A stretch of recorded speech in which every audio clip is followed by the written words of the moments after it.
اس فکر اور کوڑھن اور احساس کو زندہ تابندہ کیا جائے۔ میں اگر امام مسجد ہوں، حدیث بخاری کے اندر یہ آ رہا ہے کہ میں بے روزگاروں کا سہارا بن رہا یا نہیں بن رہا، میرے محلے میں یتیم بچوں جتنے رہتے ہیں ان کی فہرست میرے پاس ہے؟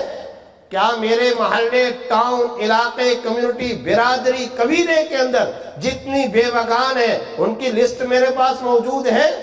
کیا میں رفاہی سوچ رکھتا ہوں؟ کیا فلاحی سوچ رکھتا ہوں؟ کیا سماجی خدمت میں کرتا ہوں؟ ایک عالم دین امام مسجد سوچتا ہے میرا یہ کام نہیں۔ حضرت خدیجہ تو یہی باتوں کی گواہی دے رہی ہیں، وہ تو یہی سیرت طیبہ کے گوشے اجاگر کر رہی ہیں۔ ہم نے یہ کام کب سے سیکھ لیا کہ مسجد میں آئیں، نماز پڑھائیں، بغلی دروازے سے واپس چلے جائیں، کسی سے میل جول نہ ہو، گھر، علاقے، خاندان، کمیونٹی، برادری، ٹاؤن، علاقے کے مسائل سے، دنیا کے مسائل سے، پھر عالم اسلام کے مسائل سے، پھر امہ کے مسائل سے ہمیں سروکار نہ ہو۔ یہ قطعاً نبوی فکر و مزاج سے ہم آہنگ نہیں ہے، یہ کبھی نبوی فکر اور مزاج نہیں ہو سکتا۔ صرف اور صرف عبادات کافی ہوتی تو پھر 22,31,050 مربع میل پر فاروق اعظم اور ان کی افواج کیا کرنے جا رہی تھی؟ ربعی بن عامر ایران کے کمانڈر ان چیف کو کیوں مخاطب ہو رہے تھے اور سعد رضی اللہ تعالیٰ عنہ کیوں فرماتے تھے؟ اور ربعی کا یہ جملہ کیوں تاریخ کے سنہری حصے کے اندر آج بھی محفوظ ہے؟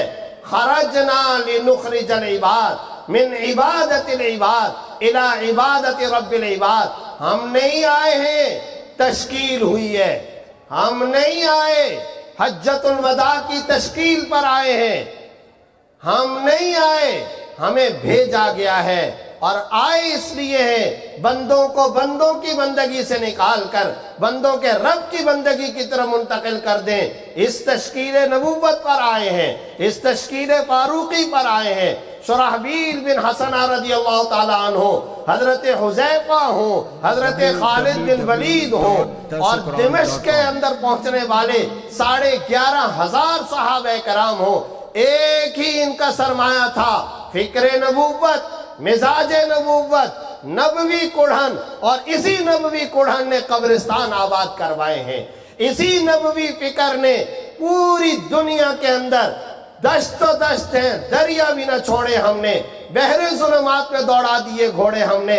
9,500 قبریں مدینہ کے بقیع کے اندر ہیں، افغانستان تک صدیق اکبر کی آل اولاد پہنچتی ہے، ترکی کے اندر ابو ایوب انصاری پہنچتے ہیں، حضرت اسماء، حضرت حفصہ بنت عمر نبی کی اہلیہ، حضرت عمر رضی اللہ تعالیٰ عنہ کی بیٹی دمشق کے اندر مدفون ہے، بلال حبشی دمشق کے اندر مدفون ہے، ثعلبہ خشنی دمشق کے اندر مدفون ہے، حضرت خالد بن ولید حمص کے اندر مدفون ہے، عمر بن عبدالعزیز کا پورا سلسلہ، بنو امیہ کے سارے صحابہ کرام کا ایک طویل سلسلہ مزہ کے اندر، دمشق کے جوار اور پڑوس کے اندر موجود ہے۔ یہ پوری دنیا میں صحابہ کرام کے تحرکات کیا بتا رہے ہیں؟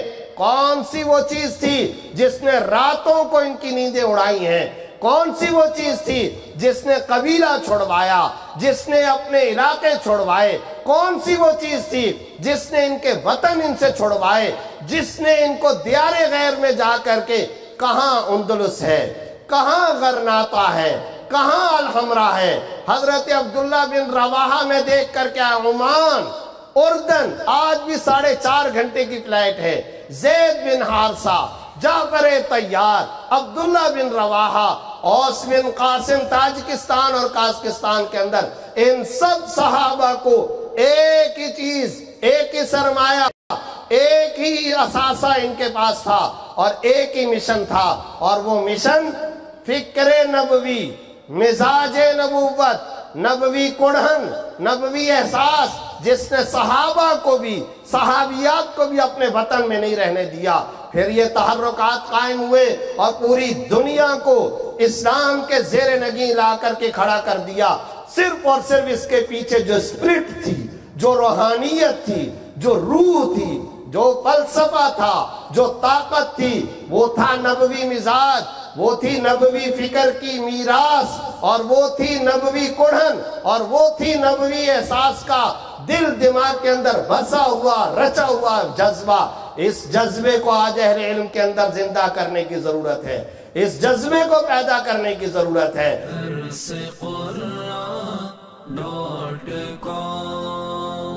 www.darsequran.com